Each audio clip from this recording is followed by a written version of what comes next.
हाय मेरे भी रवि के बिंदास बोल में आपका स्वागत है। मैं रामनगर की सम्मानित जनता के सामने हूं आज, और मैं एक सवाल लेके आपके सामने आया हूं। जो लाइव देख रहे हैं, कृपया करके इस सवाल का जवाब मुझे आप जरूर दें, और उन लोगों को भी जवाब बहुत जरूरी है जो आजकल बड़े बावले हो रखे हैं, पगलाए हुए हैं, उनकी भी मुझे बड़ी चिंता है। तो आप लोगों से विनम्र निवेदन है कि आखिर मैं किसका एजेंट हूँ, मुझे पर इंटरव्यू के कितने पैसे मिलते हैं, ये कृपया मुझे भी आप बता दें ताकि स्पष्ट हो सके। तो रामनगर और उत्तराखंड की सम्मानित जनता के सामने आज मैं कुछ सवाल आपके सामने पेश कर रहा हूं, और आपके कंफ्यूजन को दूर करने के लिए मैं ये चाहता हूं कि आप मुझे बताएं कि मैं किसका एजेंट हूं। क्योंकि रामनगर के कुछ भाजपा नेता ने तो बेचारे इतने बावले हो गए कि वो किसी में या तो सुसाइड कर लेंगे या मुझे मार देंगे। तो इसलिए उनके लिए आपको ये करना पड़ेगा कि आखिर में किसका एजेंट हूं। तो रवि के बिंदास बोल आपसे निवेदन कर रहा है, अगर आप शेयर कर सके इस चीज को तो प्लीज शेयर जरूर करें। देखिए, फिलहाल मैं रवि के बिंदास बोल आपके सामने आज मैं आपको कुछ चीजें बता रहा हूं जो आपको बताएगा कि मैं किसका एजेंट हूं, क्योंकि मैं खुद कंफ्यूज हूं। तो शुरुआत करते हैं विधानसभा चुनाव से। फिलहाल देखिए, जो मुझे एजेंट समझ रहे हैं और ये समझ रहे हैं कि ये बिकाऊ है, किसी से पैसा ले लिया है इसने, दरअसल मैं उनको गलती नहीं मानता हूं। मेरे परिवार वाले, मेरी मिसेज भी बड़ी नाराज हुई, गुस्सा हुई उन लोगों पे। तो मैंने उससे कहा कि नाराज होने की जरूरत नहीं है। दरअसल ऐसे लोगों ने कभी देखा ही नहीं कि कोई पत्रकार चरित्रवान भी हो सकते हैं, कोई परिवार ऐसे भी हो सकते हैं जो उत्तराखंड से प्यार कर सकते हैं। इसलिए उन लोगों पर नाराज होने की जरूरत नहीं है, और ना ही उन लोगों से चिढ़ने की जरूरत है। देखिए, मैं मैसेज भी पढ़ने की कोशिश करूंगा, अगर आप मैसेज करें तो मैं आपको लाइव मैसेज का जवाब भी देने वाला हूं। तो निवेदन करना चाहता हूं कि अगर उसको आप शेयर कर सकें। देखिए, दरअसल जो यहाँ के लोग हैं बीजेपी के, जो मुझे चिढ़ गए कुछ बीजेपी के नेता, और बिल्कुल बोराए हुए हैं वो लोग, उनको लगता है कि मैं मदन जोशी मुझे पर इंटरव्यू के 5,000 रुपए दे रहे हैं, तो उनका भी मैं डाउट दूर करूंगा विचारों का। फिलहाल देखिए, मैं उनको दोष नहीं देता हूं, क्योंकि जब कोई मानसिक बीमार हो गया तो उसका भी इलाज नहीं कर सकते, शक का कोई इलाज नहीं होता है। अब देखिए, दरअसल हमारे उत्तराखंड में है, मैं रामनगर की बात नहीं कर रहा हूं, पूरे उत्तराखंड में, पूरे देश में पत्रकार बिकाऊ हो गए हैं। उनको पहले आसानी हो गया खरीदना, तो इसलिए इन नेताओं को, इनके आसपास जो पत्रकार हैं, शायद वो पैसा लेके पत्रकारिता करते होंगे, तो इनको लगता है कि पैसा देके ही पत्रकारिता हो सकती है, वैसे हो ही नहीं सकती। तो इसलिए ऐसे लोगों पर नाराज नहीं हुआ जाता। उनके मानसिक बीमारी जो हो गई है उसका इलाज के लिए हम दुआएं कर सकते हैं। फिलहाल मैं किसका एजेंट हूं, ये रामनगर के सम्मानित जनता तय करे। अब मैं सन 2022 के चुनाव से पहले जाता हूं। मैंने एक गुल्लक सर्वे किया था। उस गुल्लक सर्वे में मैंने अपने गांव की 5 कन्याएं रखी, और हम पूरे रामनगर के हर विधानसभा चुनाव में सर्वे करते थे। और उस सर्वे में हमने ये देखा, जब हमने सर्वे आया तो भारतीय जनता पार्टी जीत गई थी। हमने 5 पार्टियों के नाम भी रखे थे। तो मुझे कहा गया ये तो बीजेपी का एजेंट है, इसने, ये तो मोदी भक्त है, ये तो बीजेपी को जिताएगा ही जिताएगा। तो मैंने उन लोगों से कहा कि देखिए, समय का इंतजार कीजिए। मैंने बिल्कुल ईमानदारी से इसको, देखिए, रामनगर विधानसभा चाहे पाटकोट हो, छोई हो, हल्द्वा हो, ढेला, सांवलदे, हर जगह में गया और मैंने उसका सर्वे किया। उस सर्वे में आप बताएंगे बीजेपी जीत गई। उसके बाद जब मुझ पर बीजेपी एजेंट होने के आरोप लग गए, कोई बात नहीं। उसके बाद चुनाव की घोषणा हो गई। रामनगर विधानसभा चुनाव में नाटकीय परिवर्तन हो गए, कांग्रेस टूट गई, राजेश रावत जी को सल्ट भेज दिया गया, हरीश रावत जी लाल कुआं चले गए। उसके बाद यहां से कथित तौर से जो पैराशूट उम्मीदवार यानी भारी उम्मीदवार महेंद्र जी को यहां लाया गया, और उसके बाद संजय नेगी ने निर्दलीय चुनाव लड़ने का निर्णय लिया। और तब संजय नेगी का जब चुनाव लिया, जो हम चुनावी सर्वे कर रहे थे, तो ग्राउंड में जब हम रिपोर्ट तैयार कर रहे थे, तो आप यकीन नहीं करेंगे, जितने भी लोग हमें मिले करते थे उसमें से 10 में से 7 लोग ऐसे थे जो संजय नेगी का नाम लेते थे कि संजय नेगी को हम वोट करेंगे। मैं बड़ा हैरान। उसके बाद मैं रिपोर्ट बना के, और देखिए, ये सारी रिपोर्ट में भारतीय जनता पार्टी के ऑफिस, माननीय दीवान सिंह बिष्ट का ऑफिस जो हमारे गांव से नजदीक है, उस, क्योंकि वहीं पर वाईफाई था, मेरे घर में तो वाईफाई था नहीं, तो वहां पर मैं वीडियो अपलोड करता था। और तब बीजेपी के कुछ नेताओं ने चलाया कि ये तो संजय नेगी का एजेंट है, संजय नेगी ने इसको पैसा दे दिया। अब देखिए, पहले मैं बीजेपी का एजेंट था और अब मैं संजय नेगी का एजेंट हो चुका था फिलहाल। लेकिन उस ऑफिस में, बीजेपी के ऑफिस में, किसी ने मुझसे अभद्रता नहीं की, किसी ने कोई बदतमीजी नहीं करी। अब उसके बाद जब ये सर्वे हुआ तो मैंने लोगों से इतना ही कहा, वक्त का इंतजार कीजिए, और निर्दलीय जो चुनाव लड़ रहे थे, या जो पार्टी, लोकल पार्टी थी, यानी कि जो बहुत बड़ी पार्टियां नहीं थी, उन्होंने भी मुझे कहा, रवि तुम किस निर्दलीय की रिपोर्टिंग कर रहे हो, उसका प्रचार कर रहे हो। रामनगर के इतिहास में किसी भी निर्दलीय को 3,000 से अधिक वोट नहीं मिलते, क्योंकि भगीरथ लाल चौधरी एक सम्मानित नाम है, पैसे वाले हैं, इसलिए उनको भी 8,000 वोट मिल पाया, उससे अधिक वोट मिल ही नहीं पाया। और तुम राष्ट्रीय पार्टियों के सामने आप खड़ा कर रहे हो संजय नेगी को। मैंने कहा वैसे मैं नहीं खड़ा कर रहा हूं, जनता बोल रही है, जनता कह रही है, तो मैं क्या वो रिपोर्ट दिखाऊं नहीं आपको। तो रामनगर के बाकी पत्रकारों ने उन्हें नहीं दिखाया, पर मैं दिखा रहा था, क्योंकि रामनगर की जनता वही बोल रही थी। उसके बाद मैंने कहा ठीक है, चुनाव का सर्वे का इंतजार कर लीजिए। फिर जब महेंद्र जी आए यहाँ पे, मैंने जो कांग्रेस के उम्मीदवार थे, देखिए वो वरिष्ठ वकील हैं हाईकोर्ट के, मेरे पिता भी उनका आदर करते हैं, उन्हें बताया था कि बड़े ही ईमानदार व्यक्ति हैं, मृदुभाषी है, तो मैं उनका इंटरव्यू लेने गया। हालांकि वो सवाल मुझे पूछना था या नहीं मैं नहीं जानता हूं, पर मैंने पूछ लिया कि सर आपको 2 करोड़ रुपए में टिकट मिला है, ये लोग चर्चा है ये। तो वो जवाब देना चाहते थे, लेकिन कांग्रेस चढ़ गए, क्योंकि उन कांग्रेसियों को पहले ही एक पत्रकार ने बता दिया तो बीजेपी का पत्रकार है, ये तो बीजेपी का बंदा है, ये तो फालतू है। तो उन कांग्रेसियों की भी कोई गलती नहीं थी, क्योंकि उनके दिमाग में यही चल रहा था कि बीजेपी का है, इसलिए इस तरह के सवाल पूछ रहा है। फिलहाल उनसे गलतफहमी बढ़ गई, चूंकि मैं उनका सम्मान करता था, लेकिन मैं उनका पीछा नहीं छोड़ा। मैंने कहा मैं आपका इंटरव्यू लेके रहूंगा। 10 दिन बाद 15 दिन बाद हमारी गलतफहमियां दूर हुई कांग्रेस की मेरे प्रति, वो जान गए कि ये निष्पक्ष है। फिर मैंने उनका इंटरव्यू लिया और उनसे मैंने कहा भी, देखिएगा कि महेंद्र जी, आप इस समय ऐसा लग रहा है कि कांग्रेस ने ओवरलैप कर लिया है और अपने जो कोर वोटर है उनको ऑक्यूपाई कर लिया है, और इस समय जो आप तीसरे नंबर में थे आप दूसरे नंबर पे आ गए, ये आप जीत भी सकते हैं। और ये तारीफ करता हुआ वीडियो मैंने बनाया। और वास्तव में जब चुनाव के ठीक 2-3 दिन पहले जो भी वोटर था, कोर वोटर, वो वापस तो संजय नेगी की तरफ बढ़ रहा था, वो वापस महेंद्र प्रताप सिंह की तरफ चला गया था। ये हमने खुद देखा।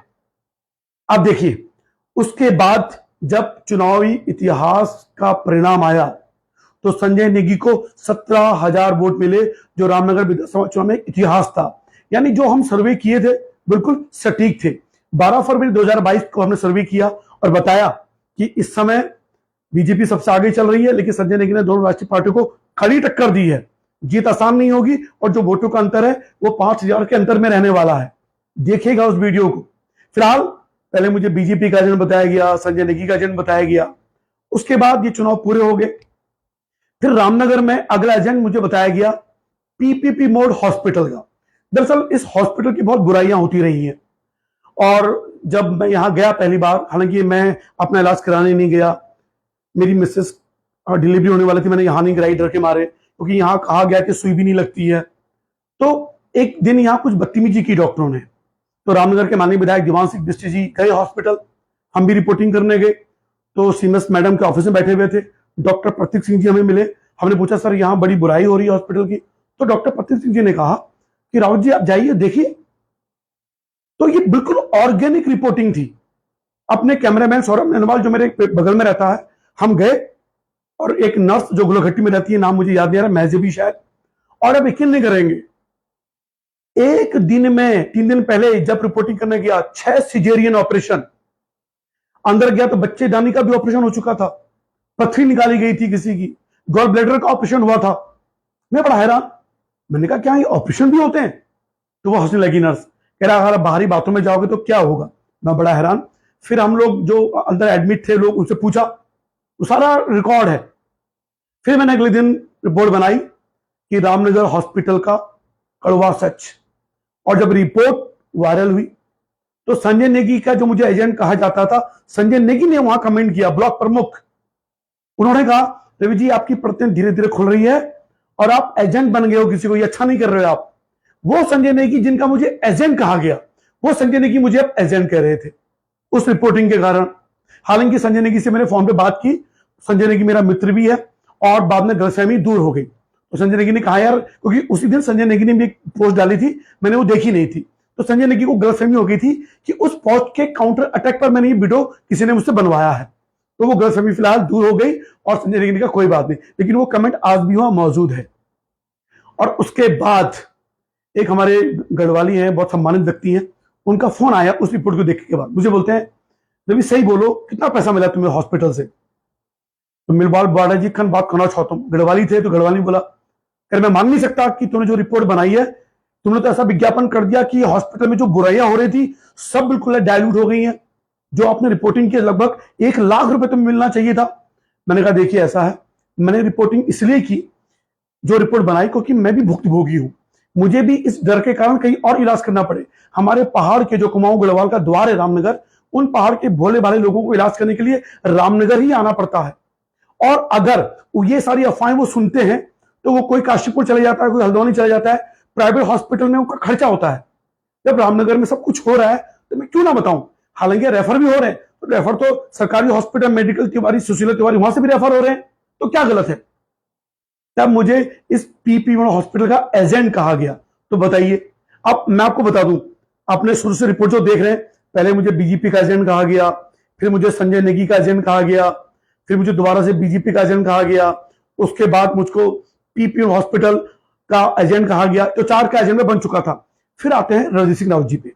रणजीत सिंह रावत जी बड़े सम्मानित व्यक्ति, नेता हैं।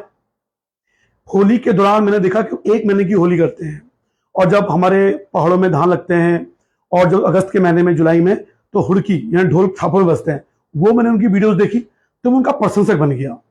मैंने कहा यार, ये इतना औद्योगिक सलाह कर रहे हैं, लेकिन पहाड़ी संस्कृति को ये अपने साथ बनाए रखे हैं।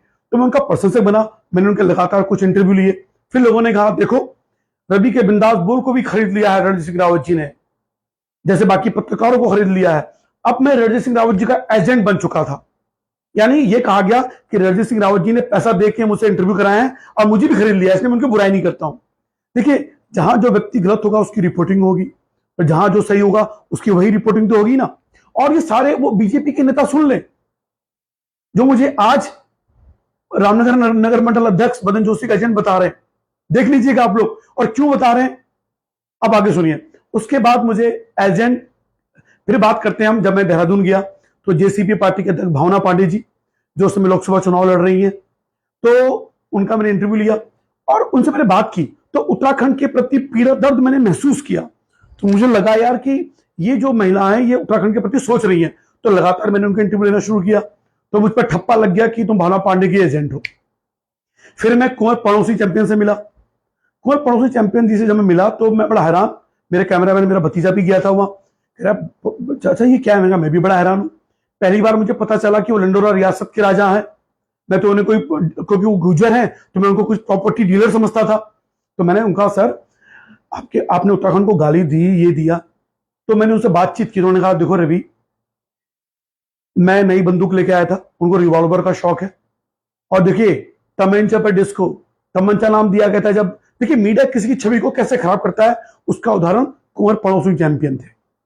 तो जब वो मैंने देखा कि 3 इस तरह की रिवॉल्वर रखे वायरल हुआ वीडियो, तो उन्होंने कहा रवि, मुझे कह रहा मेरी पार्टी थी घर में, सब यार दोस्त बैठे हुए थे, मैं शैंडो में था और एक बंदूक मैंने मुंह में रखी थी, तो और 2 में से लहरा रहा था। तो किसी ने मुझसे पूछ लिया कि उत्तराखंड के किस नेता के पास होंगे ऐसे तमंचे। तब मैंने कहा उत्तराखंड के वो मैं यह शब्द बोलूंगा नहीं, किसके पास होगा। कह रहे मैंने उस भावना में बोला, उत्तराखंड को गाली नहीं दी।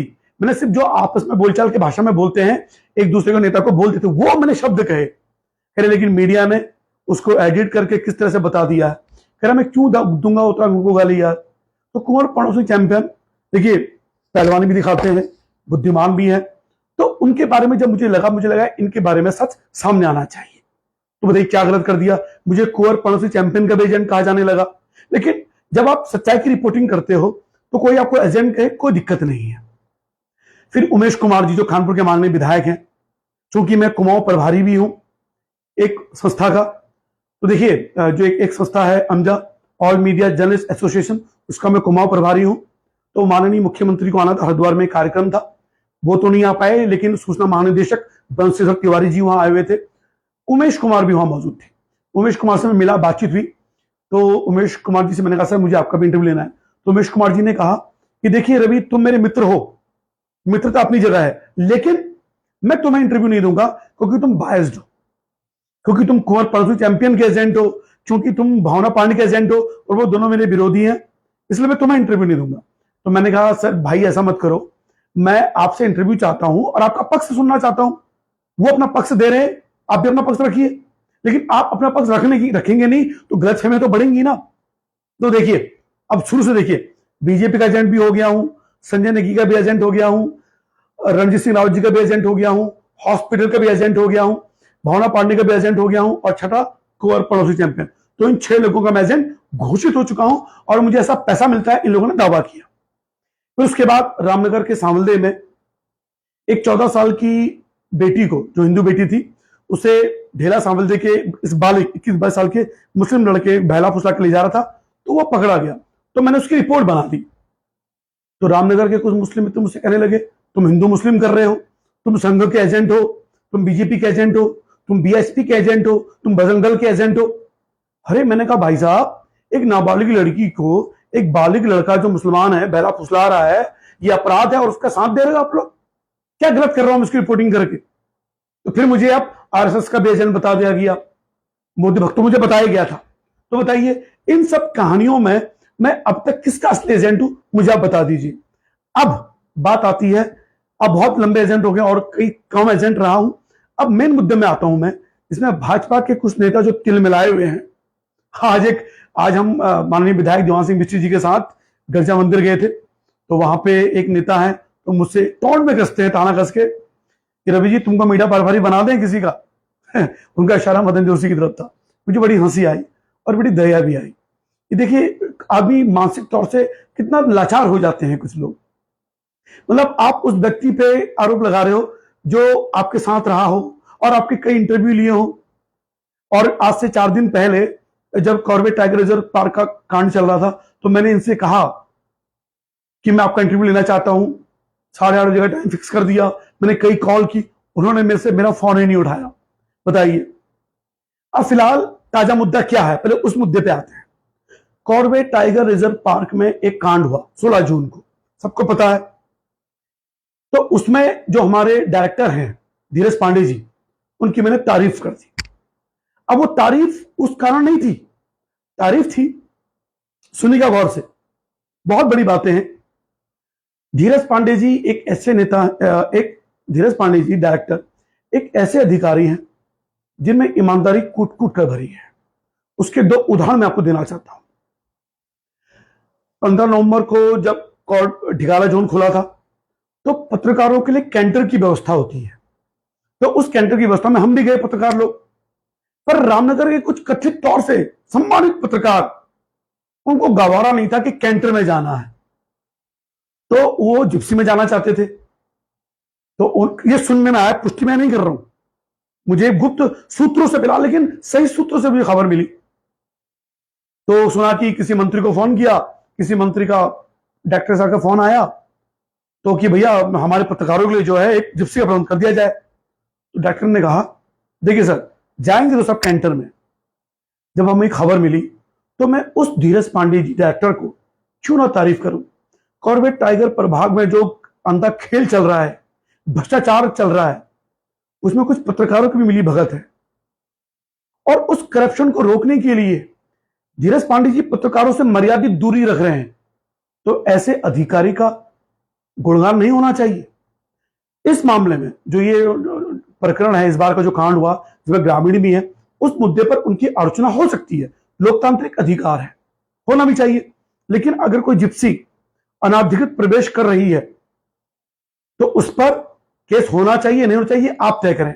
अब सुनिए, ये जो चौकड़ी है, जिन्होंने ये अफवाह फैला दी और रामनगर के उन भोले भाले लोगों को डराया, घर वालों को, कि कॉर्पोरेट प्रशासन ने क्या धारा लगा दी है, सुनो, मांस, दारू तस्करी, बंदूक, ये सब हथियार रखे हैं और ये धारा लगाकर उनको जेल भेज दिया है। हमने पूछा, सबसे पहले मैंने अमित गुआस्कुटी जी से पूछा, जो पाक वार्डन है, जो आरंभिक जांच अधिकारी थे। तो उन्होंने कहा, रवि जी ऐसा कुछ नहीं है, हमने सिर्फ अनाधिकृत प्रवेश की धारा लगाई है। ये तस्करी की, बंदूक की, मांस की, शराब की, इसकी कोई धाराएं हमने नहीं लगाई है। और मैं बता दूं, 22 जून को ढिकुली के ही एक वरिष्ठ भाजपा नेता, उन्होंने एक पोस्ट लिखी थी कि अवैध सफारी पाई गई सुनने में, और ये कॉर्बेट के अधिकारी उस अवैध सफारी को बचाने की कोशिश कर रहे हैं। ये क्या नंगा खेल चल रहा है, वो वायरल हुआ। कॉर्बेट प्रशासन ने 16 जून की जो चीज थी उसे बाद में, हालांकि इस पर मैं एक विस्तृत रिपोर्ट बनाऊंगा, बताऊंगा। फिलहाल अब मैं आता हूं, मुझे जो ताजा मदन जोशी का एजेंट घोषित किया गया है, अब देखिए, मदन जोशी जब से नगर मंडल अध्यक्ष बने हैं, सुनेगा, बहुत इंपॉर्टेंट बात है, मदन जोशी नगर मंडल अध्यक्ष, उनके कार्यकलाप अगर आप सुनेंगे और एक पत्रकार हैं, तो आप उनका इंटरव्यू क्यों नहीं लेना चाहेंगे? पहली चीज, केरला स्टोरी मूवी आई, केरला स्टोरी मूवी जिसने पूरी देश में तहलका मचाया, इन्होंने 7 दिन तक फ्री में वो मूवी दिखाई, सारे पत्रकारों को आमंत्रित किया, हम भी गए। माननीय विधायक दीवान सिंह मिश्र जी पहले दिन गए, तो माननीय विधायक दीवान सिंह मिश्र जी और मदन जोशी के का मैंने वो पहला इंटरव्यू लिया। देखिए सुनिएगा, मदन जोशी के कितने इंटरव्यू लिए हैं मैंने, जिसके कारण इनको लगता है कि मैं मदन जोशी जी का ही चैनल बन गया हूं। सुनिए, तो उस मुद्दे पर, केरल स्टोरी मूवी दिखाने के मुद्दे पर क्या मुझे मदन जोशी का इंटरव्यू नहीं लेना चाहिए था? दूसरा, रामनगर में जो बस एक्सीडेंट हुआ, 2 जवान मौतें हुई, वहां का अतिक्रमण हटा, उस अतिक्रमण हटने पर 16 जून को हुई, 17 जून की को ही मदन जोशी ने यह पोस्ट डाल दी थी कि 19 जून को यहां अतिक्रमण हटाया जाएगा। मदन जोशी की पोस्ट देखिएगा आप। उसके बाद मैं मदन जोशी को फोन किया, मैंने कहा सर ये हो रहा है, बिल्कुल हो रहा है, तो उस मुद्दे पर क्या मुझे मदन जोशी जी का इंटरव्यू नहीं लेना चाहिए? रामनगर के इतिहास में रानीखेत रोड कभी खाली हो ही नहीं सकती थी। रामनगर के माननीय विधायक दीवान सिंह बिस्ट्री दो दुख कह दिया, ये खाली होके रहेगी। इंटरव्यू है उस दिन, जो चौकड़ी है, जो आज इन ठेले वालों फल वालों का समर्थन कर रहे हैं और भड़का रहे हैं बीजेपी के नेताओं के खिलाफ, ये भी उस दिन वहां मौजूद थे। इन्होंने कहा, वहां पे जो भाजपा के मीडिया प्रभारी हैं वो भी वहां उस दिन मौजूद थे, उन्होंने कहा बिल्कुल अतिक्रमण हटना चाहिए। उसके बाद जब वहां बसें भी थी तो कुछ लोग आए, तो जहां अतिक्रमण हटने के बाद वहां बसें खड़ी हो गई थी, तो मदन जोशी जी से मेरी बहस हुई इंटरव्यू के दौरान लाइव। कहा जोशी जी आपने हटा दिया अतिक्रमण, क्योंकि बसें तो यहां खड़ी हो रही है। सुनिएगा, वो दूसरा इंटरव्यू था। तीसरा, धामी सरकार ने अवैध मजारों को, अवैध धार्मिक संरचनाओं को हटाने का एक अभियान चलाया हुआ है। उस अभियान जो वन अधिकारी है मेन, उसके इंचार्ज आप कह सकते हैं, वह है पराग मधुकर धकाती जी। तो जब रामनगर के जो पुछड़ी नई बस्ती है उसे हटाने की बात चली, तो रामनगर भाजपा एक्टिव हुई, जवान सिंह मिश्र जी भी एक्टिव हुए, रामनगर का पूरा प्रतिनिधि मंडल ये वहां गया डॉक्टर पराग मधुकर धकाती जी से मिलने के लिए। वहां से मदन जोशी जी ने मुझे फोन किया कि डॉक्टर पराग मधुकर धकाती जी अपना बयान देना चाहते हैं। सुनिए, डॉक्टर पराग मधुकर धकाती जो पूरे उत्तराखंड में चर्चित हस्ती हैं, जिन्होंने अवैध मजारों को हटाने का काम किया है, अवैध धार्मिक संरचनाओं को हटाने का काम किया है, वन ग्राम के लोगों को हटाने का काम किया है, उस अधिकारी का इंटरव्यू कौन पत्रकार नहीं लेना चाहेगा? मदन जोशी जी ने मेरा इंटरव्यू करवाया, फोन पर वो इंटरव्यू हुआ और वो वीडियो चला, उसमें मदन जोशी जी आपको दिखाई दे रहे हैं, 4 इंटरव्यू मदन जोशी जी के, लेकिन उसमें मदन जोशी का इंटरव्यू नहीं था। सुनिए, तो क्या उस विषय पर मुझे मदन जोशी का इंटरव्यू नहीं लेना चाहिए था? मैं रामनगर की और उत्तराखंड की जनता से पूछना चाहता हूं, तो मैं कहां से मदन जोशी का चैनल हो गया? देखिए, इन चारों में कितनी महत्वपूर्ण चीजें हैं ये। 5वीं चीज, जब ये अभी मैंने सांवलदेव वाला जिक्र किया, 14 साल की हिंदू लड़की वाला, तो मैंने सोशल मीडिया में पोस्ट पढ़ी, तो मैंने पहले कुछ हिंदू संगठनों को फोन किया, तो मैंने मदन जोशी जी को फोन किया, मैंने कहा जोशी जी ये क्या हो गया? कह रहे मैंने एसएसपी पंकज भट्ट से बात की, इस पर कार्रवाई हो रही है। मैंने कहा इस करे हमने ये काम किया है। तो मदन जोशी जी का मैंने इंटरव्यू, मैंने कहा सर मुझे आप वीडियो भेजिए, मैं इसको चलाऊंगा। मदन जोशी का इंटरव्यू लिया, वो 5वां इंटरव्यू था मदन जोशी जी का, क्योंकि वो भी बड़ा महत्वपूर्ण मुद्दा था। लेकिन जब वो इंटरव्यू वायरल हुआ, तो रामनगर के जो हिंदू संगठन थे जिन्होंने इस केस को शुरू से देखा, उन्होंने हमें फोन किया कि सर आपने मदन जोशी का चला दिया, पर जो असली हम लोग हैं, हमारी बात तो आपने सुनी ही नहीं। मैंने कहा क्या हुआ? कह रहे हमने तो सबसे पहले रंगे हाथों पकड़ा था। मैंने कहा मुझे तो ऐसा कुछ बताया नहीं गया था। उसके बाद जब मैं रामनगर आया हूं, तो मैंने उन अंतर्राष्ट्रीय हिंदू परिषद, उनके जो अधिकारी थे यहां, उनके मैंने इंटरव्यू लिया, उनका बयान लिया, सुनिए, मैंने फिर वो चलाया। अब आप कह रहे हैं कि मदन जोशी जी क्या हूं? तो देखिए कितने जो भी महत्वपूर्ण मुद्दे इस रामनगर में हुए हैं। अब हम बात करते हैं मजारों की हटने की। रामनगर की सुप्रसिद्ध और बहुत चर्चित जो मजार हटाई गई यहां से, सब जानते हैं उसके बारे में। सबने कहा कि मदन जोशी सबसे बड़ा जिम्मेदार है, क्योंकि देखिए मदन जोशी जी को फोन किया था रामनगर के वरिष्ठ पत्रकार ने, तो उन्होंने दावा किया कि किसी हाल में नहीं हटाई जाएगी। तो सबसे बड़ा रोल उसमें किसका? मदन जोशी जी का। तो उनका मैं बयान क्यों ना लूं? आप मुझे बताइए। अतिक्रमण हटने का मामला हो, मदन जोशी। वन्य ग्राम भूमि में हटने का मामला हो, मदन जोशी। केरला स्टोरी दिखा रहे हैं मदन जोशी, लड़की पकड़ी जा रही है ऐसे को फोन कर रहे हैं मदन जोशी। तो उनका मैं इंटरव्यू क्यों नहीं लूंगा? कॉमन सी बात है, हर पत्रकार लेगा। डॉक्टर पराग मधुकर देखाती जी का इंटरव्यू लेने के लिए पूरे उत्तराखंड के लोग तरस रहे थे, पर मेरा सौभाग्य था कि मुझे वो इंटरव्यू मिल पाया। बताइए मैं क्यों नहीं लेता? तो इसलिए जो ये बातें आप कर रहे हैं, अब देखिए कॉर्बेट टाइगर की हम बात करें, प्रभाग की बात करें, तो उसमें कहा गया कि मदन जोशी मेरे को भड़का रहे हैं, मुझे उकसा रहे हैं और अपनी बातें कर रहे हैं। सुनिए साहब, मैंने कहा पहले कि मैं आपकी गलती नहीं मानता हूं। जितने भी पत्रकार हैं, जितने भी ये नेता हैं भाजपाई, जो छोटे भैया नेता हैं, जिनके आसपास ऐसे पत्रकार हैं जो 500 रुपए बिक जाते हैं, तो उनको लगता है कि पत्रकार बिक जाता होगा, क्योंकि इनको कभी कोई चरित्रवान पत्रकार मिला ही नहीं। इन्हें ऐसा पत्रकार मिला ही नहीं जो बिना पैसे का भी इंटरव्यू ले सकता है, जो बिना पैसे लिए भी समस्याएं सामने रख सकता है। रवि के बिंदास बोल वो पत्रकार है, और दावे के साथ कहता हूं, भोलेनाथ को साक्षी मान के, मैं अपने बच्चों के सामने सर उठा के रहता हूं कि देखिए, अभी मैं मदन जोशी के साथ घूमता हूं, मेरी मिसेस बोलती है कि तुम पे आरोप लग रहे हैं तो तुम डरते नहीं हो मदन जोशी के साथ घूमने में? मैंने कहा मैं क्यों डरूंगा, जिसको जो समझना समझ ले। मुझे पता है कि मुझे कितना पैसा मिल रहा है, और मदन जोशी को पता है कि मुझे कितना पैसा दे रहे हैं। अगर एक पैसा भी मुझे मिलता तो मेरे अंदर शर्म तो होती, डर तो होता।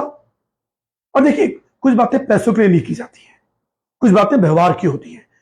देखिए, हम जब हमारे पास चटपटी खबरें होंगी, उससे विजुअल बढ़ते हैं। हमारी आय का साधन सोशल मीडिया है। अब देखिए, डॉक्टर पराग मधुकर देखाती का इंटरव्यू कितना वायरल हुआ। अब देखिए, जब हम कॉर्बेट टाइगर रिजर्व पार्क के डायरेक्टर का इंटरव्यू लेने गए, एक भी सवाल ऐसा नहीं था जो पहले बता दिया गया हो। ये मेरे अपने सवाल थे, और वो सवाल, उसमें हमारे कुछ जो भाजपा के जो चिढ़ रहे मुझे देख के, उन्होंने सवाल पूछे कि जब उसमें एंट्री थी तो एंट्री वाली कैसे वो गलत हो गई, तुमने ऐसा क्यों किया? तो मैंने डॉक्टर सर से वो सवाल पूछे जो आम आदमी के दिमाग में, जेहन में थे। वो सवाल मैंने डॉक्टर सर से पूछे। अब ये बोलते हैं तुम डॉक्टर सर की तारीफ क्यों कर रहे हो? अब देखिए, उसके बाद ये मसला हुआ, और हमारे रामनगर के सम्मानित, देखिए रामनगर के जितने भी सम्मानित नेता हैं जो इस विषय पर कॉर्बेट टाइगर प्रभाग की कार्रवाई से चिड़े हुए थे, नाराज थे, चाहे वो राकेश नैनवाल जी हो प्रदेश मंत्री, चाहे हमारे रामनगर के वरिष्ठ नेता भाजपा नेता भी हो, और साथ में पत्रकार भी गणेश रावत जी, उन्होंने भी मुझे फोन किया कि रवि जी आपको इसकी पूरी कहानी पता है, सच पता है? मैंने कहा देखिए ऐसा है, मेरा अपना दिमाग है, अपना विचार है, अपना विवेक है, रवि को कोई चला नहीं सकता, मैं किसी के कहने पे नहीं चलूंगा, मेरी भी अपनी गरिमा है।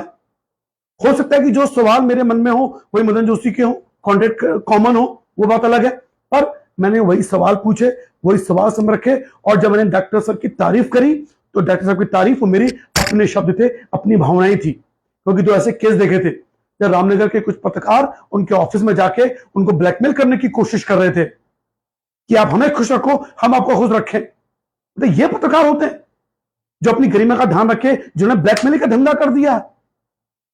मतलब शर्म आनी चाहिए ऐसे पत्रकारों को कि आप पैसों के लिए बिक रहे हैं। आप, ये उत्तराखंड मां है आपकी, इस मां का तो सम्मान कीजिए।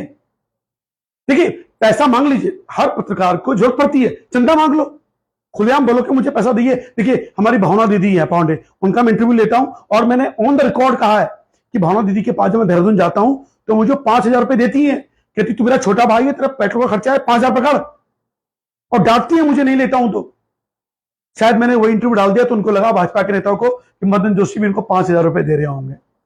भाई साहब, इतना नीच नहीं हूं मैं कि रामनगर की समस्याओं को उठाने के लिए मैं 5,000 रुपए लेकर ही रिपोर्टिंग करूंगा, कभी नहीं करूंगा। और देखिए, इसमें क्या है, ये मदन जोशी से जल रहे हैं लोग। मदन जोशी कहां जा रहे हैं?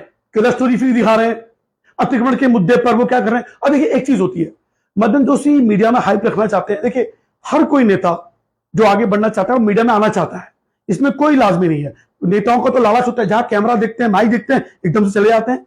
मदन जोशी की नियत हो सकती है कि वो कैमरे में रहना चाहते हो, उसमें लाइमलाइट में रहना चाहते हो, उसका भी क्रेडिट लेना चाहते हो, वो मदन जोशी की नियत हो सकती है। लेकिन रवि के बिंदास बोल तभी जाता है जब बहुत महत्वपूर्ण मुद्दे होते हैं। तो मदन जोशी का एक भी ऐसा इंटरव्यू जो महत्वपूर्ण मुद्दों से हटकर हो, तो आप कह सकते हैं कि रवि के बिंदास बोल ने मदन जोशी का ऐसे ही कोई इंटरव्यू चला दिया। रामनगर का अतिक्रमण हटा दीवान सिंह जी और विधायक रामनगर, और साथ में नगर मंडल अध्यक्ष मदन जोशी, सभी जानते हैं, जो ठेले फड़ वाले हैं वो भी जानते हैं कि मदन जोशी का कितना बड़ा रोल है इसमें। इस रामनगर में जितनी अवैध मजारें हटाई गई हैं उसमें मदन जोशी कितना एक्टिव रोल निभा रहे हैं, ये सब जानते हैं। पराग मधुकर धकाते से विनम्र बात करके मुझसे इंटरव्यू करवाना, ये किसी नेता ने करवाया? आप बताइए, इस पूरे उत्तराखंड में कौन नहीं चाहता था कि डॉक्टर पराग मधुकर धकाते जी का इंटरव्यू हो, पर मैंने लिया। इस पूरे प्रकरण में जब डॉक्टर निशाने थे धीरेश पांडे जी, उनका इंटरव्यू कौन नहीं चाहता था, वो मैंने लिया। इसीलिए मैं इन पत्रकारों से कहना चाहता हूं और मैं इन नेताओं से कहना चाहता हूं, देखिए ये जो शक का इलाज नहीं होता। आप लोग ने मुझ पर आरोप लगाया, उस आरोप पर मैं आपको ना तो देखिए मानहानि का दावा करूंगा, ना मैं आपसे चिढ़ूंगा, ना जलूं, क्योंकि मानसिक रोगियों से चिढ़ा नहीं जाता, उन पर तरस दिया जाता है, उन पर दया की जाती है। तो मुझे आप लोगों पर दया आ रही है कि जो आप कर रहे हो। देखो आप देखिए इनकी मानसिक रोगीपन का इलाज देखिए कि माननीय विधायक के इंटरव्यू में ये नीचे से लिख रहे हैं कि फिक्स इंटरव्यू कर रहे हो बिकॉज पत्रकार, मतलब दीवान से नीचे लिख रहे हैं। आप सोचिए, मतलब शर्म की कुछ तो लिमिट होनी चाहिए। अगर आपको लगता है कि ये काम एक नेता ने लिखा तो नहीं, उस नेता के पीछे 4 लोग थे जिन्होंने वो कमेंट लिखवाया, और ये मैं दावे के साथ कह सकता हूं क्योंकि ये चारों एक साथ ही घूमते हैं, ठीक है ना। फिलहाल देखिए, मैं रामनगर की जनता ने देखा है तो मुझे बता दीजिए मैं किसका एजेंट हूं, लेकिन मेरा भोलेनाथ जानता है कि मैं उत्तराखंड का एजेंट हूं, मैं उस आम जनता का एजेंट हूं जिसकी पीड़ा मुझे सामने लानी है। तो लोग मुझसे कहते हैं, देखिए मुझे लोग पाटकोट के लोग बुलाते हैं, वहां बुलाते हैं, वहां बुलाते हैं। 2 साल से मैं बेरोजगार हूं, मकान बेचा है मैंने, और देखिए एक खुशखबरी यह है कि मुझे यूट्यूब से फेसबुक से थोड़ा पैसा आने लगा है। अभी इन 4 महीनों में मुझे टोटल 32,000 रुपए मिला है, और अगले महीने मुझे 8,000 रुपए और आने वाला है। तो ये आप लोगों की मेहरबानी है। आम जनता जो मेरी मदद करना चाहती है, मेरे वीडियो देख लीजिए। देखिए कई लोग कहते हैं कि रवि हम आपकी मदद करना चाहते हैं। देखिए मैंने कहा जिस दिन मैं ऑफिस खोलूंगा उस दिन मैं आपसे मदद लूंगा, खुलेआम लूंगा, लेकिन मैं पैसा नहीं लूंगा, क्योंकि पैसा मेरा घर में, देखिए मेरे पापा सरकारी नौकरी में, पेंशन मिल रही है, खाना वो खिला रहे हैं, मेरा पुछड़ी की भूमि है, बगीचे का पैसा आ जाता है, उससे चल रहा है। मैं किसी के पैसे लेकर क्यों किसी का गुलाम बनूं? आप बताइए। आज मैं खुल के सामने हूं, गौरवान्वित होके, तो ये मेरी नजरों का सम्मान है, मेरे भोलेनाथ का सम्मान है। और मैं उन नेताओं से कहना चाहता हूं, उन छोट भैयों नेताओं से कहना चाहता हूं कि देखिए आप अगर इतना सोचते रहेंगे, इतना जलेंगे, तब कूड़ेंगे मदन जोशी से। मदन जोशी जली मत, उसको अगर आपको ओवरलैप करना है तो आप काम करिए ना, जनहित के मुद्दों पे आप आगे आइए। लेकिन आपने कॉर्बेट टाइगर रिजर्व प्रभाग के डॉक्टरों हटाने के लिए आप आंदोलन करना चाहते हैं, अपने विधायक का अपमान करने के लिए आंदोलन चाहते हैं, अपनी सरकार के लिए खिलाफ आप टाइगर ग्लोबल डे का विरोध करना चाहते हैं, तो वो ऐसे करके तो आप सम्मान नहीं पाएंगे ना। जमीन के मुद्दे हो, सम्मान के मुद्दे हो। अब मैं नोटा से कहना चाहता हूं, रामनगर चाहे वो कॉर्बेट टाइगर प्रभाग हो, देखिए गौर से सुनिएगा, कॉर्बेट टाइगर रिजर्व प्रभाग हो चाहे रामनगर वन प्रभाग हो, यहां के डेली वेज के लोगों को 9 महीने हो गए, 6 महीने, 8 महीने हो गए, सैलरी नहीं मिली इन लोगों को। इनकी सैलरी के लिए आपने अपनी सरकार को घेरा, धरना किया आपने। मैं उन नेताओं से कहना चाहता हूं, छोट भैया नेताओं से कहना चाहता हूं, मैंने तो बकायदा डॉक्टर से सवाल किया, इंटरव्यू लिया मैंने सवाल का, उससे पूछा, मैंने कहा सर ये जो 8 महीने से इन डेली वालों को नौकरी सैलरी नहीं मिल रही है, उनको कब सैलरी दोगे आप? कि मैंने उनकी पीड़ा सामने रखी। तो ये जो छोट भैया नेता इस तरह की हरकतें कर रहे हैं, आप लोगों को अगर जनहित की चिंता है, उन कॉर्बेट टाइगर के जो हमारे अपने लोग हैं बेचारे, वहां सारे उत्तराखंड के लोग हैं, पहाड़ी लोग हैं, 8 महीने से उनको सैलरी नहीं मिली है, उनके लिए आप धरना कीजिए, प्रदर्शन कीजिए, अपनी सरकार को घेरिए, पुतला जलाइए, मैं आपके साथ खड़ा मिलूंगा, बिल्कुल सामने खड़ा मिलूंगा मैं। आइए आप उन लोगों के लिए, पर आप उन लोगों के लिए सामने नहीं आएंगे। क्यों? आप लोगों को डॉक्टर के खिलाफ इसलिए आना है क्योंकि कुछ पत्रकारों को जो तवज्जो पहले दी जाती थी, उनका बोरी बिस्तरा बंद कर दिया है, उनकी रोजी रोटी हटा दी है जो चलती थी, इसलिए आपको पीड़ा हो रही है, और वही आपको आगे कर रहे हैं। उन ठेकेदारों की जिन्होंने वहां पे गंद मचा के रखी हुई थी, अभी तो राहुल पांडे जी पे जांच होने वाली, जो पुराने थे, जो यहां के हैं, उनकी जांच चल रही है अभी। और उन लोगों को मैं कहना चाहता हूं, आपको पता है कि जो फाउंडेशन का पैसा जिससे कॉर्बेट अपने खर्चे चलाता था, अभी तो ये भी सुनने में आ रहा है कि बाजार से ये जो कॉर्बेट वाले जो उधार लेके जाते हैं, वो उधार बहुत ज्यादा बढ़ गया है, और रामनगर के व्यापारियों ने कहा भैया हमारा पैसा चुका दो, नहीं तो उधार देना बंद कर देंगे। यानी जब यहां जांच बैठी, उस जो पाखड़ों कांड हुआ, तब से कॉर्बेट टाइगर के फाउंडेशन का पैसा ही बंद है। पैसा ही सीज कर दिया गया है, क्योंकि इतने बड़े घोटाले हुए हैं। इन घोटालों का वर्तमान डॉक्टर धीरज पांडे से क्या लेना देना है, बताएंगे मुझे आप लोग? और आप धीरज पांडे जी को घसीट रहे हैं, जिन्होंने घोटाले किए, जिनके कारण फाउंडेशन का पैसा सीज हो गया है, उसके लिए आप कुछ नहीं बोल रहे हैं, उसको आप लाना चाहते हैं आप लोग। इसीलिए आपसे कहना है कि आप ऐसे हरकतें मत कीजिए जो आप खुद ही हंसी का पात्र बन जाए। और देखिए, संजय नेगी जी ब्लॉक प्रमुख, मेरे पास फोन आया परसों उनका, तो उन्होंने कहा रवि यार क्या चीज चल रही है, और उन्होंने मुझे बोला रवि भाई पैसे वाली बात पर तो मैं मान सकता हूं कि तुम कभी ले ही नहीं सकते, ये इज्जत कमाई है मैंने। समझ में आया आप लोगों को? और ये बीजेपी के नेता, नाम नहीं ले रहा मैं उनका, बेचारे इनके भी इंटरव्यू लिए इनके साथ में घुमा हूं चुनाव में, और ये संघ के लोग हैं, कुछ लोग मतलब संघ को बदनाम कर रहे हैं। इन लोगों से कहना चाहता हूं मैं, रामलाल जी का नाम सुना है आपने? रामलाल जी प्रदेश संगठन महामंत्री कभी रहे, अब वापस आरएसएस में गए हैं। उनसे पूछेगा मेरे बारे में आप, जो आप संघी होने का दावा करके ऐसी ओछी हरकतें कर रहे हैं, बीजेपी को बदनाम कर रहे हैं रामनगर में। देखिए एक चीज और, रामनगर में कांग्रेस के लोग, बाकी अन्य लोग कोई विरोध नहीं कर रहा है, ना टाइगर ग्लोबल डे का ना किसी का। विरोध कौन कर रहे हैं? बीजेपी वाले। कौन बीजेपी वाले? जिन्हें धीरज पांडे की ईमानदारी से दिक्कत है। जब से ईमानदारी, और देखिए परमिट के मामले में धीरज पांडे जी ने परमिट मामले में भी शक्ति दिखाई है। तो परमिट मामले में कितना गोरख धंधा होता है इस कॉर्बेट टाइगर रिजर्व प्रभाग में, ये आप सभी जानते हैं। उन परमिटों को भी थाम लिया है धीरज पांडे जी ने, और मुझे गर्व है कि मेरे उत्तराखंड में धीरज पांडे जी जैसे ईमानदार हैं, कुंदन कुमार जैसे ईमानदार डीएफओ हैं। सरकार से इनकी नाराजगी रहे ना रहे, हो सकता है कि धीरज पांडे जी का ट्रांसफर आज हो जाए, कल हो जाए, और ईमानदार अधिकारियों को ट्रांसफर से डरना भी नहीं चाहिए। कोई आज हो कल हो जाए, लेकिन ईमानदारी बरकरार रहनी चाहिए। देखिए मुझे पैसा देने वाला भोलेनाथ है, वो मुझे उसका दिया हुआ बहुत कुछ है, उसने मुझे ऐसी ऐसी चीजें दी हैं, आप तरस जाओगे उस चीजों के लिए। ये भोलेनाथ का प्रताप है मेरे अंदर। ये किसी से 5,000 रुपए लेके, 500 रुपए लेके, 300 रुपए लेके मैं उनके कहे अनुसार चला दूंगा, इतना जमीर रवि का जिंदा है अभी। और रवि के बिंदास बोल उन सभी लोगों से जो मेरे प्रशंसक हैं, जो मुझे पसंद करते हैं, जो मुझसे प्यार करते हैं, आपका ही हौसला है, आपका ही भरोसा है कि मैं इन लोगों से कहना चाहता हूं। देखिए फिर बीजेपी के लोगों से कहना चाहता हूं, मदन जोशी से जलिए मत, मदन जोशी की तरह एक्टिव हो जाइए आप। मदन जोशी में मीडिया में आने की ललक हो सकती है, मैं मान सकता हूं कि होता है हर नेता में, हर नेता में होता है, मदन जोशी अकेले नहीं है। लेकिन वो जो एक्टिव होकर काम कर रहे हैं, उनकी तरह बनके दिखाइए आप। कौन पत्रकार आपके सामने नहीं आएगा जो ईमानदार होगा? बताइए, केला स्टोरी समय आप कहां थे? दुबके पड़े थे। अतिक्रमण के मामले में अब आप पीछे से फल वालों को भड़का रहे हो, आ जाओ आ जाओ। बताइए, मैं तो हैरान हूं कि अभी तक प्रदेश संगठन भाजपा ने एक्शन क्यों नहीं लिया। यही भाजपा के नेता बात कुछ कर रहे हैं, वो फल वालों को भड़का रहे हैं, उनको भड़का रहे हैं अपनी पार्टी के खिलाफ। मैं तो हैरान हूं कि भाजपा के लोगों को तो इन पर कार्रवाई कर देनी चाहिए थी अभी तक। फिलहाल ये भाजपा का अंदरूनी मामला है, इस पर मैं क्या बोलूं। लेकिन देखिए, पता आजकल जो बातें करते हैं नेता, ये लोग क्या बातें करते हैं, ऐसे बोलते हैं ये रवि कितना पैसा लेने वाला ठहरा, मतलब जोशी से 5,000 तो लेता होगा ना, क्या 500 को तो नहीं गया होगा कहीं?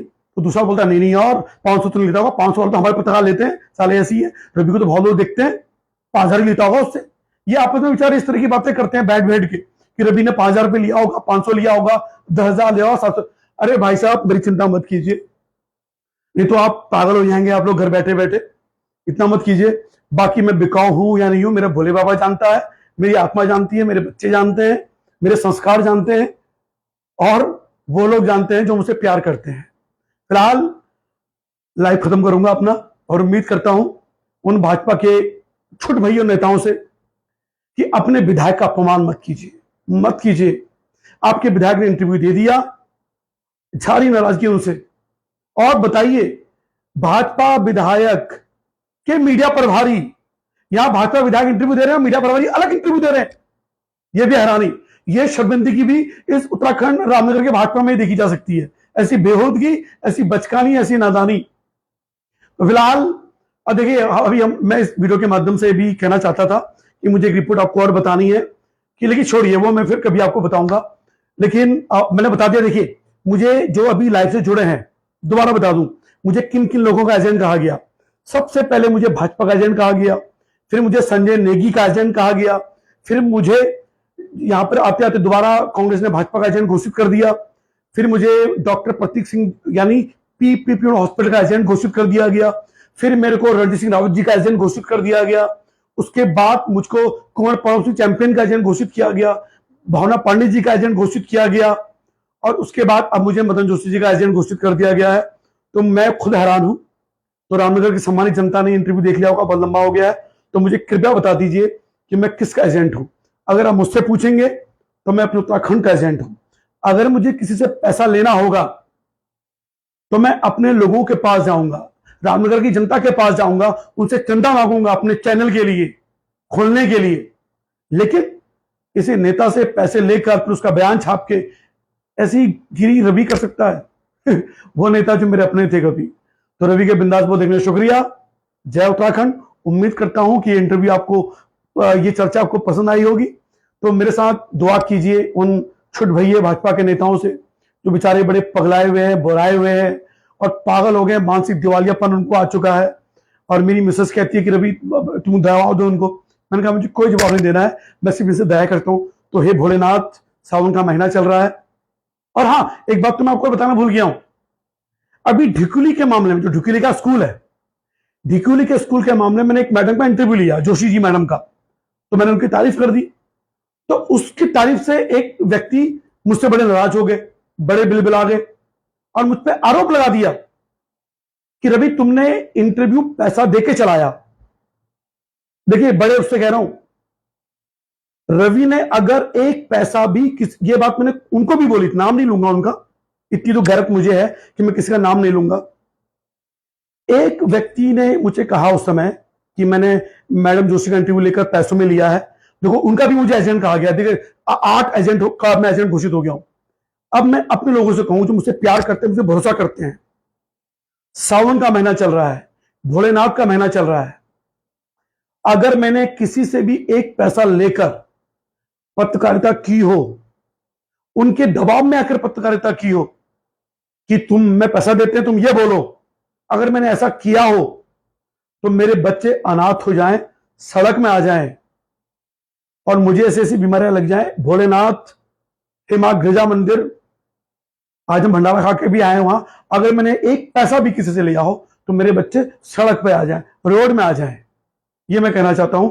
बाकी इतना मैं कुछ ये मैं इसलिए बोल दिया क्योंकि मैं उनसे पहले बोल चुका हूं, मैं बोलता नहीं है, ये मैं उस व्यक्ति से बोल चुका हूं कि अगर मैंने किसी से पैसा लिया हो तो मेरे बच्चे सड़क में आ जाए, अनाथ हो जाए वो। इसीलिए आपसे कहता हूं, ये बातें नहीं बोलनी चाहिए, लेकिन मैंने उस दिन बोल दी थी गुस्से में। वही बात मैं यहां पे दोहरा रहा हूं इन छुट भैया नेताओं के लिए।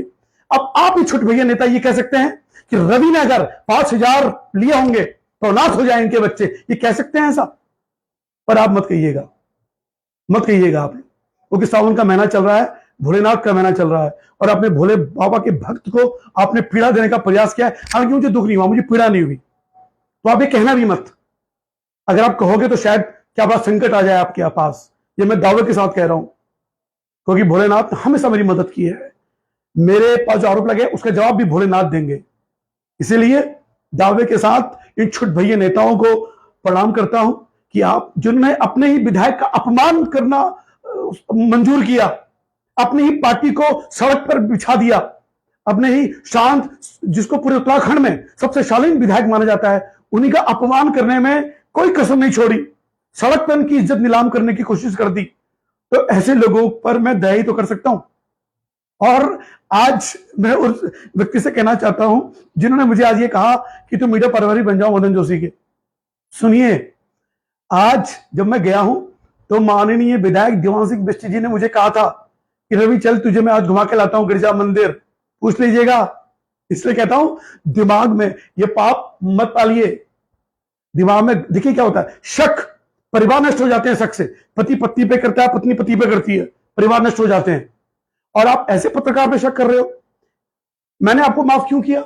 मैंने आपको माफ इसलिए किया क्योंकि मैं जानता हूं गलती आपकी नहीं है, और मैं चाहता हूं भोलेनाथ आपको बरकत दे। जिन्होंने उस पर आरोप लगाए हैं, भगवान उनको परिवार को स्वस्थ रखे, क्योंकि गलती आप लोगों की नहीं है। क्योंकि आपके आसपास ऐसे ही पत्रकार मौजूद रहे जो 5-5 में बिक जाते थे, जो आपने कहा वही बोल दिया करते थे, अब बोलते होंगे। इसलिए आप गलत नहीं है। क्योंकि आपको पता ही नहीं हो सकता कि एक चरित्रवान पत्रकार भी हो सकता है जो सिर्फ उत्तराखंड के लिए, ईमानदारी के लिए रिपोर्टिंग कर सकता है, चाहे वो हिंदू हो, मुसलमान हो, किसी भी जाति का हो। अगर वो सच है उसकी बात रखेगा। देखिए, जब कट्टरपंथी मुस्लिम मुझ पर आरोप लगाते हैं तो मैं कहता हूं कट्टरपंथी मुसलमानों से, तुमसे मैं डरने वाला नहीं हूं, लेकिन आम मुसलमान होगा उसके साथ में खड़ा मिलूंगा। लेकिन कट्टरपंथी मुसलमान, उससे मैं रवि डर जाएगा, संभव नहीं है। लेकिन हाँ, अगर आम मुसलमान है, मेहनत कसा है, हमेशा मैं उसके साथ खड़ा मिलूंगा, उसकी रक्षा करने के लिए भी, उसकी बातें सामने लाने के लिए भी। फिलहाल मेरा ये माइक भी जवाब देने वाला है। तो इतनी देर तक आपने मुझे देखा, पसंद किया, तो रवि के बिंदास बोल देखने के लिए शुक्रिया। 29 तारीख को अंतर्राष्ट्रीय ग्लोबल टाइगर डे है। पूरे हिंदुस्तान के director, deputy director tiger reserve प्रभाग के आ रहे हैं। एक नया मिलने वाला है, उसकी रिपोर्टिंग आपके सामने लेके आऊंगा। फिलहाल इस मुद्दे पर ये आखिरी रिपोर्टिंग थी, टाइगर प्रभाग पर, इन छुटभैये नेताओं पर और मदन जोशी जी के एजेंट होने पर। फिलहाल मदन जोशी जी, मैंने खुल के बुलाया, मदन जोशी जी, जब तक आप सच्चाई के साथ हो, जब तक आप ईमानदार हिंदुत्व के साथ हो, तभी आपके साथ पीछे मिलेगा, और हर उस नेता के साथ। यही बात मैंने कुंवर पड़ोस सिंह चैंपियन जी से भी गई थी। इससे मुझे नहीं फर्क पड़ता कि कोई मेरे बारे में क्या बोलता है, क्योंकि कई बार मुझे लोगों ने बोला कि तुम कैसे उत्तराखंडी हो, जो उत्तराखंड को गाली दी उसी की आप रिपोर्टिंग कर, उसका भलाई कर रहे हो, उसी की तारीफ कर रहे हो। कुंवर पड़ोस सिंह चैंपियन हीरा आदमी है, और इस उत्तराखंड के लिए यह सौभाग्य था कि उसकी सेवाएं लेते, लेकिन सेवाएं नहीं ले पाए एक मंत्री के तौर पर। यह उत्तराखंड का दुर्भाग्य था, पड़ोसी चैंपियन का दुर्भाग्य नहीं था। भावना पांडे, मेरी उत्तराखंड की दीदी, जो बोलती है ठोक बजा के बोलती है, जोरों से ज्यादा भी कभी बोल जाती है, लेकिन ईमानदार है दिल से। किसी के अपने पैसे से चुनाव लड़ती है, अपनी जमीन बेच के चुनाव लड़ती है, उनके साथ मैं हमेशा खड़ा मिलूंगा। अपने विधायक दीवान सिंह बिष्ट जी, उनकी ईमानदारी से मैं वाकिफ हूं, उनकी कर्तव्यनिष्ठता से मैं वाकिफ हूं, उनके शांत सौम्यता से वाकिफ हूं, और हमेशा उनके साथ रहूंगा। और ऐसे ही हमारे एक और हैं कैलाश गहतोड़ी जी, वन निगम के अध्यक्ष, उनको भी दंडवत प्रणाम। ईमानदार व्यक्ति हैं, और ऐसे लोगों के साथ रवि हमेशा खड़ा है। फिलहाल अब अंत में मुझे बता दीजिएगा, जिन्होंने ये देखा है, कि मैं किसका एजेंट हूं, ताकि स्पष्ट हो जाए। मैं अपनी ओर से कह सकता हूं अपने प्रशंसकों को, मैं उत्तराखंड का एजेंट हूं, भारत मां का एजेंट हूं, और अपने उन पर्वतीय लोगों का एजेंट हूं, अपने उन ईमानदार उत्तराखंडियों का एजेंट हूं जो मैदान में ही रहते हैं, और मैदानी लोग में ही हैं, जो ईमानदारी से उत्तराखंड की सेवा कर रहे हैं। फिलहाल इतनी देर तक मुझे झेलने के लिए ये इस विषय पर अंतिम रिपोर्टिंग थी, अंतिम विचार था। अब मैं भाजपा के छुटभैया नेताओं पर कुछ नहीं बोलने वाला, जो कहते हैं करते हैं, करने दीजिए। फिलहाल जय उत्तराखंड, जय उत्तराखंड, जय उत्तराखंड। और मैं अपने प्रशंसकों से कहूंगा, भरोसा रखिए, रवि के बिंदास बोल ना बिका है ना बिकेगा। ईमानदार पत्रकारिता सच के साथ सामने रखेगा। जय उत्तराखंड।